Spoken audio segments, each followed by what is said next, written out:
দেশের ৯ অঞ্চলের উপর দিয়ে ৬০ কিলোমিটার বেগে ঝড়ের পূর্বাভাস। দেশের ৯ অঞ্চলের উপর দিয়ে সর্বোচ্চ ৬০ কিলোমিটার বেগে ঝড় বয়ে যেতে পারে বলে পূর্বাভাস দিয়েছে আবহাওয়া অধিদপ্তর। রোববার দুপুর ১টা পর্যন্ত দেশের অভ্যন্তরীণ নদীবন্দর সমূহের জন্য দেওয়া আবহাওয়া পূর্বাভাসে এ তথ্য জানানো হয়েছে।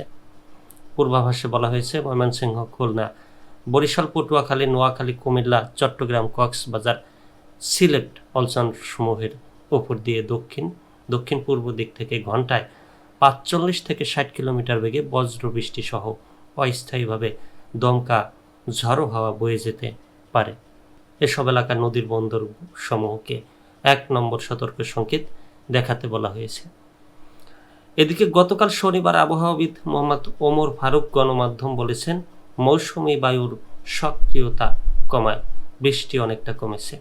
আগামী ২৪ জুন পর্যন্ত বৃষ্টি কম থাকতে পারে, তবে ২২ জুন থেকে ২-৩ দিন দেশের উত্তরাঞ্চলে বৃষ্টি বেশি থাকতে পারে, কমতে পারে দক্ষিণে। ২৫ জুন থেকে আবার সারা দেশে বৃষ্টি বাড়তে পারে।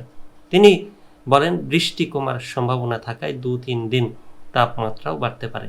দেশের কোথাও কোথাও সর্বোচ্চ তাপমাত্রা ৩৬ ডিগ্রি সেলসিয়াসও পার হতে পারে। ফলে কিছু অঞ্চলে বিচ্ছিন্নভাবে মৃদু তাপপ্রবাহ পরিস্থিতি দেখা যেতে পারে।